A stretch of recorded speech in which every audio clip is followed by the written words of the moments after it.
Salut, c'est Apo86. Aujourd'hui, retour sur Léon de Luc Besson.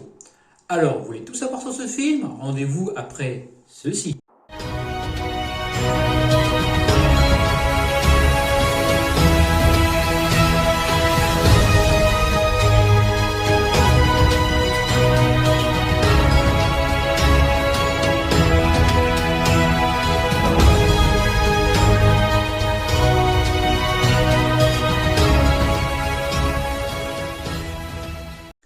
Léon est le sixième long métrage de Luc Besson, sorti en 1994.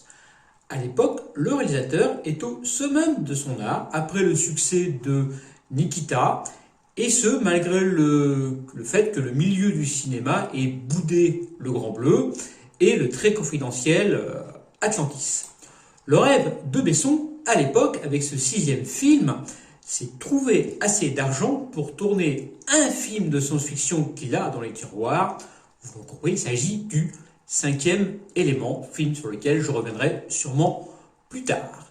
L'idée de Léon provient en partie de son précédent film, Nikita, dans lequel Jean Reno joue le rôle de Victor. Voyant que le public a apprécié le personnage très mystérieux de ce nettoyeur, Luc Besson décide donc de développer le personnage en y apportant quelques changements. Afin d'expliquer le changement de nom, passer de Victor à Léon, Besson dira que Léon est le cousin d'Amérique de Victor en plus humain. Il n'hésite pas à utiliser le même code d'ailleurs pour les deux films, en ressortant les mêmes lunettes rondes, et le soin apporté pour le pot de fleurs, ainsi que l'histoire d'une jeune fille transformée en tueuse. Donc vous verrez que c'est à peu près les mêmes codes que Nikita. Ce sont les codes qui avaient quand même assez bien marché dans le film. Pour le casting, Besson choisit donc son ami Jean Reno, pour incarner Léon. Pour le rôle de Mathilda, le choix se porte sur la jeune Nathalie Portman, qui n'a à l'époque que 12 ans, et qui fait du mannequinat pour la marque Revlon. Préférant se tourner vers une carrière d'actrice, elle est repérée par Bryce Dallas Howard et jouera dans le film Ruthless. Préférant donc au départ pour le rôle Liv Tyler, la production avait mis de côté complètement Nathalie Portman, à savoir qu'à l'origine elle n'avait pas été retenue pour le casting. Mais devant la fraîcheur de la jeune ado, Besson insiste pour que ce soit elle qui incarne le rôle de Mathilda. Pour l'anecdote, il faut savoir que les parents de la jeune actrice seront très vigilants sur la teneur du film. Ceci ayant exigé que les scènes où le personnage de Mathilda fume soient limitées à 5, qu'on ne voit jamais la petite véritablement fumer, et que son personnage, deuxièmement, arrête la cigarette dans le scénario. Toutes ces conditions ont été scrupuleusement respectées par Besson, et si vous regardez bien, vous ne verrez jamais Nathalie Portman fumer réellement, vous la voyez juste avec la cigarette à la main, mais jamais elle ne porte la cigarette à sa bouche. Pour jouer le méchant, il choisit Gary Oldman, qui accepte sans même avoir lu le script, un Gary Oldman qui bluffera tout le monde, notamment lors de la scène improvisée, où il hurle une de ses répliques dans une sorte de pétage de plomb de son personnage. Je me souviens de la scène, la première fois que je l'avais vu, je vais littéralement sursauter de mon siège, tellement qu'il est incroyable dans cette scène.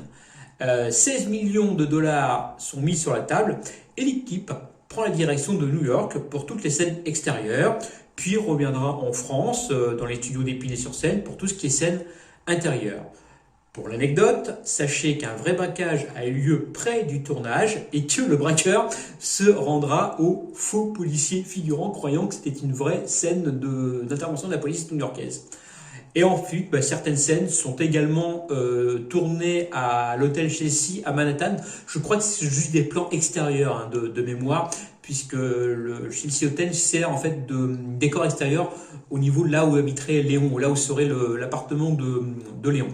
À savoir que le film comporte deux versions, donc la version courte, connue par l'ensemble du gros public, et à l'origine réservée aux USA, où toutes les scènes dites ambiguës entre Mathilda et Léon seront effacées, et la Director's Cut, qui sera dévoilée en 2004, dans laquelle Matilda demande à Léon d'être sa première fois. Mais on reviendra dessus tout à l'heure, puisque oui, le film est un peu étrange sur ce sujet. Mais Léon, ça raconte quoi? Donc l'histoire du meilleur tueur à gages de New York, solitaire et analphabète, répondant au nom de Léon. Donc celui-ci vit dans un appartement à Little Italy. Un jour, il prend sous son aile sa voisine, Matilda, une petite fille de 12 ans, seule rescapée du massacre de sa famille. Bientôt, Léon va de faire de Matilda une nettoyeuse, comme lui. En échange, celui-ci apprendra à lire et à s'intégrer dans la société. La jeune fille pourra alors venger son petit frère. S'en suivra une sorte d'histoire d'amour entre Matilda, amoureuse de Léon, et Léon, qui voit naître en lui un instinct matériel et protecteur, et également une sorte de vendetta contre le méchant responsable du massacre de la famille de Matilda, et le méchant qui, lui, voudra absolument trouver et tuer Léon. Voilà un peu le résumé de film. Alors, est-ce un bon film? Eh bien, oui et non. Il faut savoir, pour moi personnellement, que Léon fut longtemps mon film préféré. Puis, le temps et la maturité arrivant, je me suis rendu compte que ce film comportait quand même pas mal de petites choses gênantes. Tout d'abord, l'hypersexualité de Nathalie Portman, qui vient limite au malsain dans ce film. Je rappelle qu'elle n'a que 12 ans dans ce film. Dans la version du Director's Cut, où elle rejoint donc Léon dans son lit, lui demandant tout simplement de lui prendre sa virginité, on voit un Jean Reno qui est gêné, qui se demande où veut vraiment en venir son ami Luc Besson. Alors oui, le thème de l'adolescente précoce a déjà été évoqué au cinéma. On ne peut pas s'empêcher de comparer d'ailleurs l'histoire ambiguë entre Léon et Matilda au Lolita de Kubrick. Sauf que là, c'est franchement limite.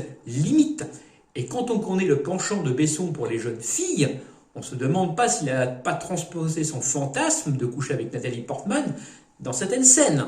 C'est cradingue comme idée, mais faut se poser quand même la question quand on voit le film. Mais Léon, c'est bien sûr plus que ça, c'est beaucoup plus que ça. C'est une histoire d'une tendresse bouleversante qui reste imprégnée dans nos souvenirs de longues heures après le visionnage. C'est pour ça qu'il m'avait longtemps marqué ce film et qu'il est resté dans mes films préférés. Deux êtres oubliés, boiteux, détruits trop jeunes par la vie, qui vont s'apporter mutuellement ce qu'ils n'avaient pas ou plus connu jusqu'alors, l'amour.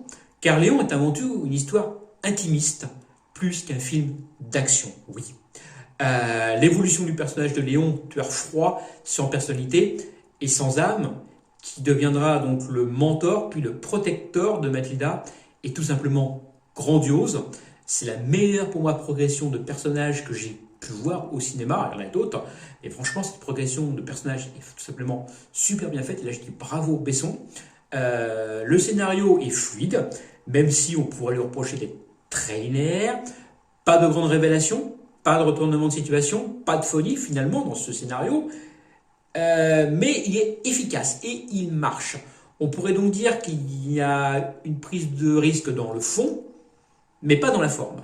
Et c'est là un deuxième défaut que je reproche au film. Bref, le réalisateur a su tirer le meilleur de ses acteurs dans ce film. C'est du grand Luc Besson. Et pour une première aux USA, franchement, c'est réussi. Pour moi, Léon fait sans doute partie du top 3 des meilleurs films de Luc Besson. Niveau budget, le film rapportera 19 150 000 $, ce qui ne sera hélas pas suffisant, malgré un bénéfice de 3 millions. Ça ne sera pas assez suffisant pour Besson pour financer son 5e élément. Et il devra attendre 97 pour tourner le film de ses rêves. Mais comme je vous dis tout à l'heure, on reviendra sur celui-ci une autre fois. Niveau critique, le film reçoit la note de 7,5 sur 10 sur Sens Critique, 7,7 sur Captain Watch, partenaire. Quant à moi, je vais lui mettre la note de 7 sur 10, car il reste, comme je l'ai dit, un des 3e meilleurs films de Besson, mais comporte trop de défauts pour moi pour avoir 8 ou 9 sur 10. 10 sur 10, je le réserve, vous l'avez compris, au chef-d'œuvre. Donc, je resterai sur la note de 7 sur 10 sur ce Take Léon film de Luc Besson. J'en ai donc fini avec ce retour sur Léon, film que je trouve un peu boudé quand même par les médias, parce qu'il passe quand même très peu à la télé. Il y a très longtemps que je l'ai vu à la télé. Je ne sais pas pourquoi. Moi, je l'avais découvert à l'époque, je me souviens, à la télé, non, en VHS, pardon. Je l'avais revu après à la TV. Et là, bizarrement, c'est un film qui passe très peu à la télé. D'ailleurs, il y a très peu de Besson, si on réfléchit bien, à part le 5e élément qui passe à la télé. Je ne sais pas pourquoi, je ne sais pas, est-ce qu'il le bouge, je n'en sais rien. Donc là, j'en ai complètement fini avec ce retour tout sur Léon. Dites-moi ce que vous en pensez en commentaire. Moi, je vous dis à plus et surtout, gardez l'esprit critique. Salut!